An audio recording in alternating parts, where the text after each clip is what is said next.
our first stop. Does anybody know what it is? I heard steam engine, didn't I? That is what it is. I have to say, when I got hired here, I'm really thankful I didn't get the job of the woodcutter. We go through a lot of wood here. Now it operates, though. It looks like the body died out. This first lazy really good this morning. I started it myself.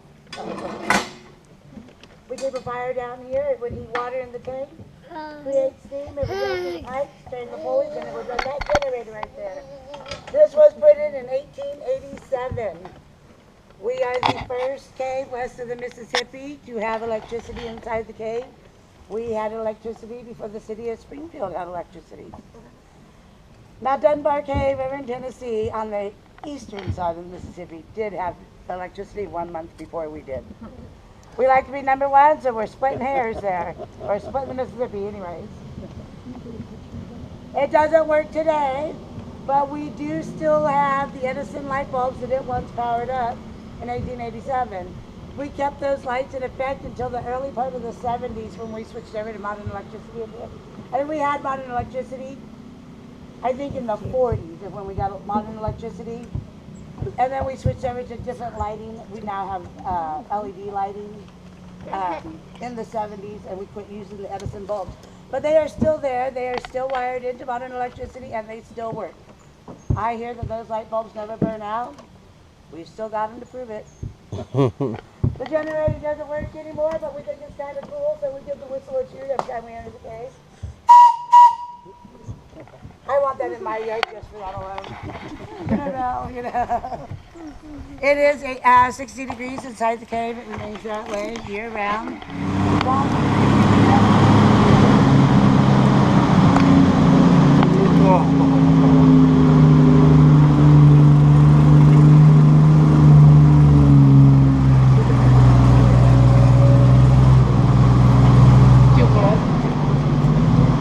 No, you don't.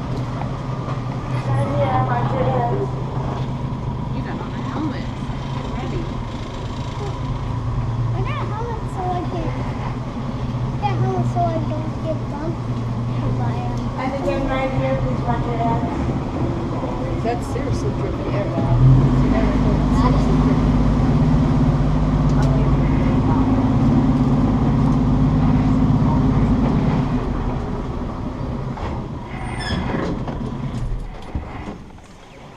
We call this area right here the twilight area.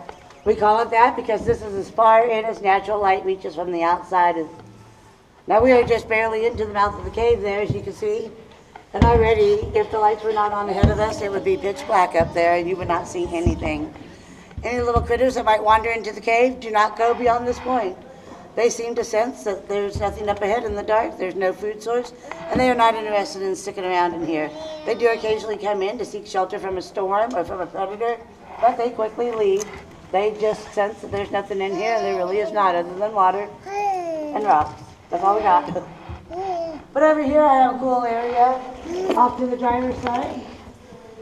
It is actually a garden that was planted in here back in the 30s during the time that we know as the Great Depression.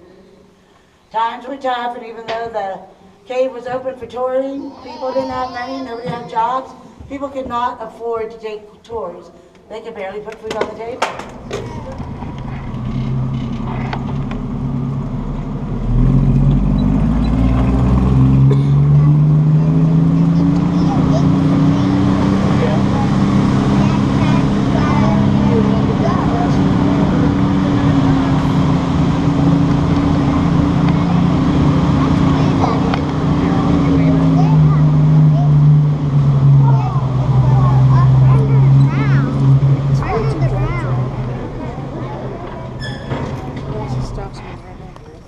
Now we are actually driving on an old ancient riverbed.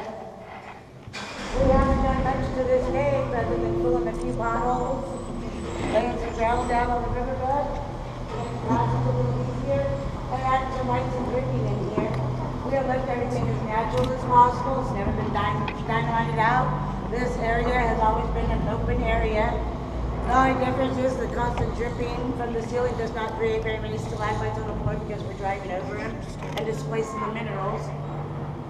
But when the ocean, there was once a great ocean up above us, and we know this by the many fossils they find in the ceilings and in the walls here today. This is a limestone cave, and when the ocean waters receded, they formed out they came into the underground here, and they carved out this cave as an ancient river, and we can see on the walls the different levels the river has taken throughout the course of time, and after many thousands of years it left behind this cave.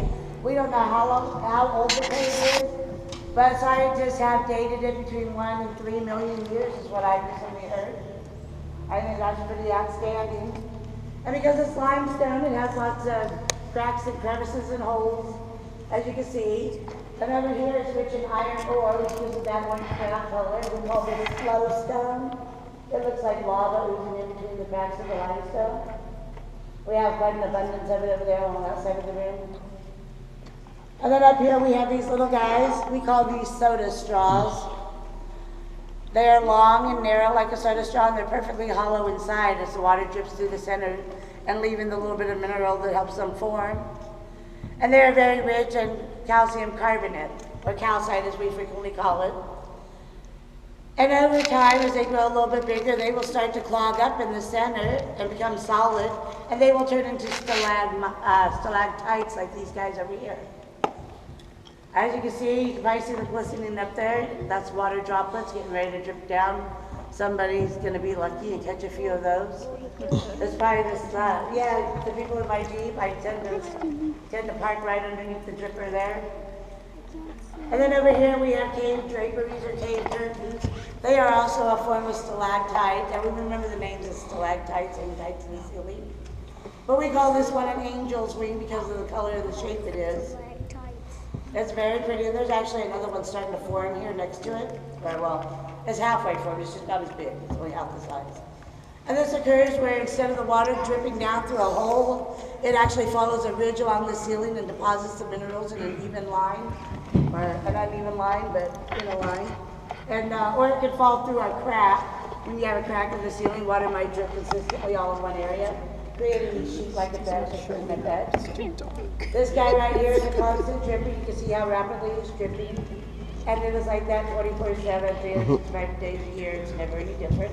Hold And it forward. splashes down right here on this guy. This is a stalagmite. He might someday reach the ceiling.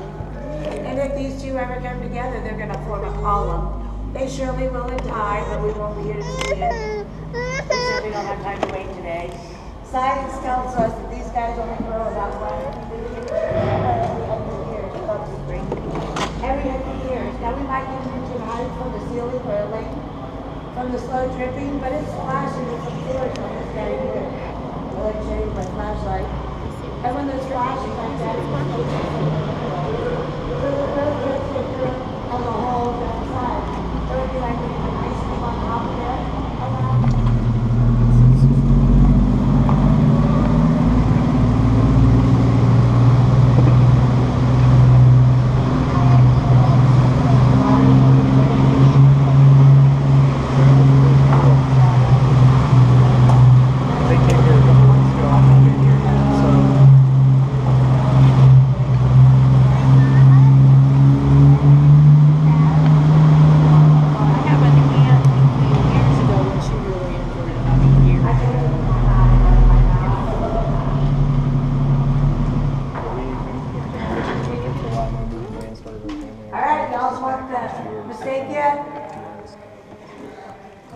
Have you spotted our mistake in the cave? It is a stalactite, right? That's what we're calling it. Well, it does not belong here, but does anybody know what it is? Anybody want to take a guess? Well. It is a well casing, that is correct. Now, in 1941, the farmer that owned the property up above got together with the cave owners and says, you know, he just built his farm, but he needs a well. And then he knew the cave was here, so he said, I'd like you to help me decide where my well should go so that it doesn't end up in your cave and disturb your tours. So they thought it out, they added, subtracted, multiplied, and divided, they paced it out, and did everything possible they could to make sure that well casing did not end up inside the cave. And yet here it is, 6 feet from where it's supposed to be on that wall. Now if they had gotten it right, we would never know it was here. But since they got it wrong, it tells us a lot. This was a 6-inch pipe. It was black cast iron when it was put in. And as you can see, it is completely covered with calcite. It's also a very nifty place to hang our antenna. Because we don't have any cell phone reception. You cannot talk or text from down here. We communicate with upstairs by radio. And so, if it doesn't belong here, then we might as well put the other stuff that doesn't belong here right there with it. But what we think is really cool is immediately after that pipe was put in, a new formation started to grow right up here at the ceiling. Do you see that horseshoe or wishbone type shape up there? That is...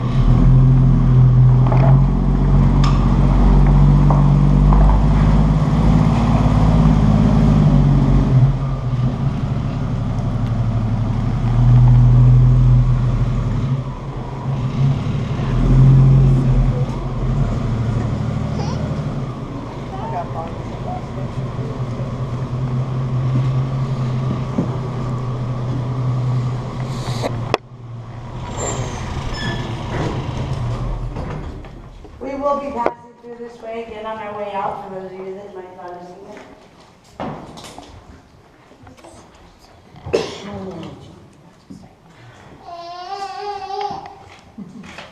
We call this down right here, it's cave coral. You can see it looks very much like coral that you find at the bottom of the ocean. It's kind of neat looking.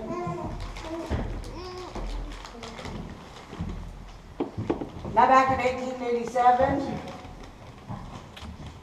when we got the electric light bulb in here, prior to that, you had to tour the cave, and it had been open for 20 years of touring already in 1887, because it was explored in 1867. They've been doing tours ever since. But when you came in here, you paid.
Now those of you on the passenger side, if you wish to do so, you may stand up so you can see over here. Down here, this is our largest of the two sinkholes. It is 40 feet deep and 65 feet across. And you can see it has quite a bit of water in it still. Now it normally always has a little bit of water in it, not usually this much. But if you know, about a month ago, we had a lot of flooding. It actually filled this sinkhole up as well as the other one and flooded this cave. This bridge was underwater all the way to the mushroom garden that I showed you when we came in. We could not drive in here for 9 days. But down there below this ledge, that opening is about 10 feet tall. And it goes in just a little ways where it gives another drop down.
I'll go slow so everybody can see it. I didn't think you remember your Karen. Yeah, you're fine. I just got some FYI. Would you like your head down here? FYI, my chief is the executive. Okay. So I'll be good. You're really much bigger. Break down all the time, whatever. Okay, well, that's okay. So we'll be good with my friend. But that, like I said, and people here maybe want to get out here too, you know, you don't know where they're gonna be. Okay. You know, it's Monday night, so. The original stage that was put in the early 60s. And this is where they had those concerts all through the 60s and 70s. But before that stage was built back in the 20s when they had the speakeasies that they mentioned.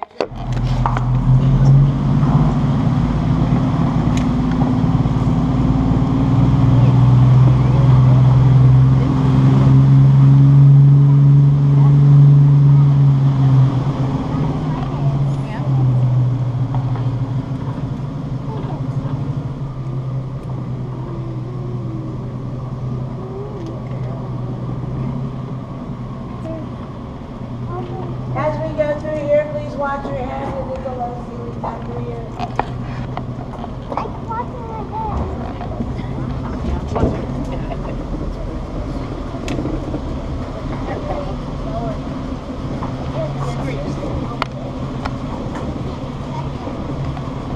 Again, right here, very low. Watch your head.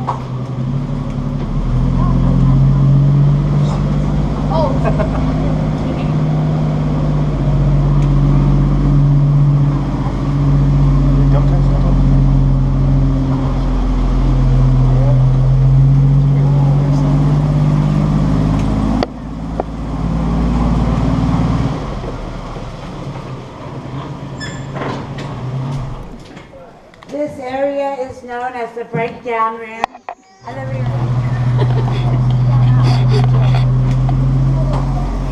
take a look up at the ceiling here. It's really pretty.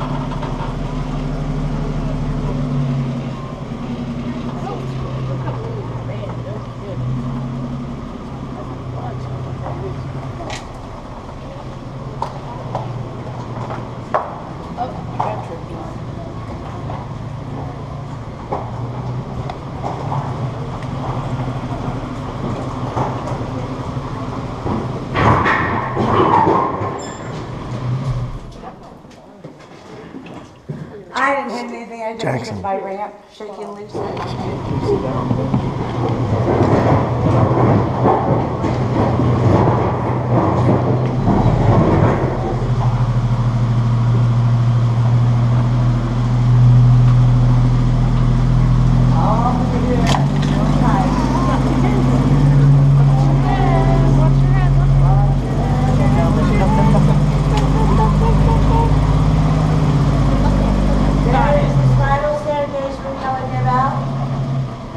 I think that one is very beautiful.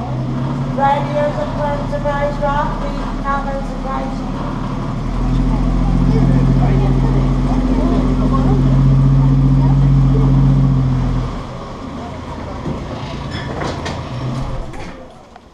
Looks like a dragon head.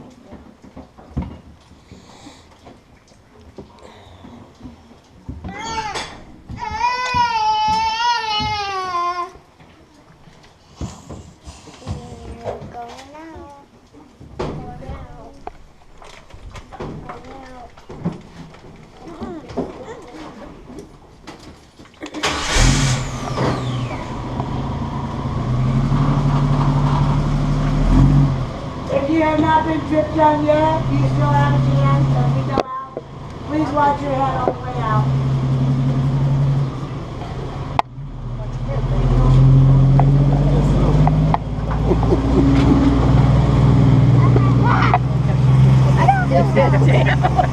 You were gonna make sure he did this for you.